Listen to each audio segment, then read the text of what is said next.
Facebook, x, WhatsApp এবং এমন আরও ২৩টি সামাজিক যোগাযোগ মাধ্যমের উপর নিষেধাজ্ঞা দিয়েছে নেপাল।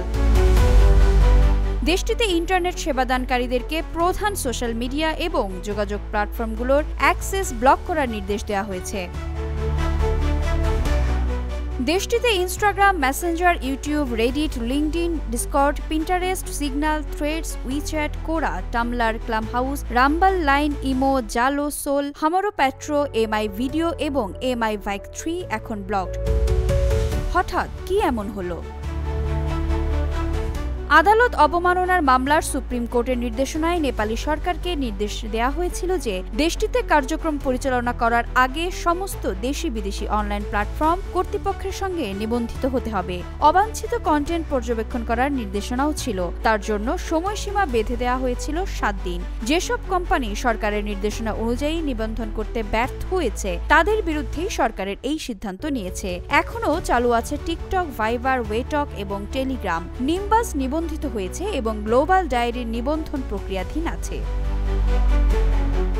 আদালত অবমাননার মামলাটিতে নেপালের সুপ্রিম কোর্ট নেপাল সরকারের নামে একটি নির্দেশনা জারি করে। সেখানে বলা হয় দেশীয় বা বিদেশি অনলাইন এবং সোশ্যাল মিডিয়া প্ল্যাটফর্মগুলোকে কার্যক্রম পরিচালনার আগে সংশ্লিষ্ট কর্তৃপক্ষের কাছে বাধ্যতামূলকভাবে তালিকাভুক্ত হতে হবে এবং অবাঞ্ছিত কন্টেন্ট পর্যবেক্ষণ করে সেগুলোর মূল্যায়ন করতে হবে।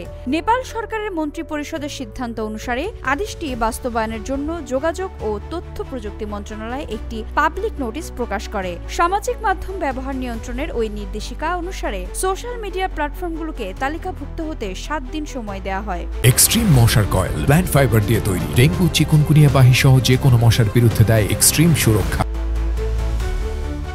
নির্দিষ্ট সময়সীমার মধ্যে তালিকাভুক্তির জন্য যেসব প্রতিষ্ঠান মন্ত্রণালয়ের সাথে যোগাযোগ করেনি সেসব সোশ্যাল মিডিয়া প্ল্যাটফর্মগুলোকে নেপালের মধ্যে নিষ্ক্রিয় করতে নেপাল টেলিযোগাযোগ কর্তৃপক্ষকে নির্দেশ দেওয়া হয়। তালিকাভুক্ত হওয়া মাত্র প্রতিষ্ঠানগুলোকে আবার সক্রিয় করার নির্দেশনা দেওয়া হয়েছে। সামাজিক যোগাযোগ মাধ্যমের বিরুদ্ধে কেন কঠোর হলো নেপাল? সুপ্রিম কোর্টের সেই রায় দেওয়া হয়েছে 2020 সাল থেকে দায়ের হওয়া একাধিক আবেদনের প্রেক্ষিতে। দায়ের করা আবেদনগুলোতে নেপালে বিজ্ঞাপন এবং কন্টেন্ট প্রচারের ক্ষেত্রে লাইসেন্সবিহীন প্ল্যাটফর্মগুলোর উপর বিধিনিষেধ আরোপ করা হয়েছিল। সরকারের সামাজিক যোগাযোগ মাধ্যম ব্যবহার নিয়ন্ত্রিত সংক্রান্ত নির্দেশিকা অনুসারে প্ল্যাটফর্মগুলোকে যোগাযোগ ও তথ্য প্রযুক্তি মন্ত্রণালয়ে নিবন্ধন করতে বলা হয়েছে। আরও বলা হয়েছে প্রতিষ্ঠানগুলোকে স্থানীয় যোগাযোগকারী কর্মকর্তা এবং সম্মতি দানকারী কর্মকর্তা নিয়োগ করতে হবে। স্থানীয় অভিযোগগুলোর ব্যাপারে ব্যবস্থা নেওয়ার আয়োজনও করতে বলা হয়। নেপালের যোগাযোগ মন্ত্রী পৃথ্বী সুব্বা গুরুং বলেছেন, সরকার সোশ্যাল মিডিয়া প্ল্যাটফর্মগুলোকে সরকারের কাছে নিবন্ধনের জন্য বারবার অনুরোধ করেছে, কিন্তু সমস্ত অনুরোধ উপেক্ষা করা হয়েছে। গুরুং আরও উল্লেখ করেছেন যে নিবন্ধন প্রক্রিয়া সম্পন্ন করার পর তাদেরকে আবার কার্যক্রম পরিচালনা করতে দেওয়া হবে।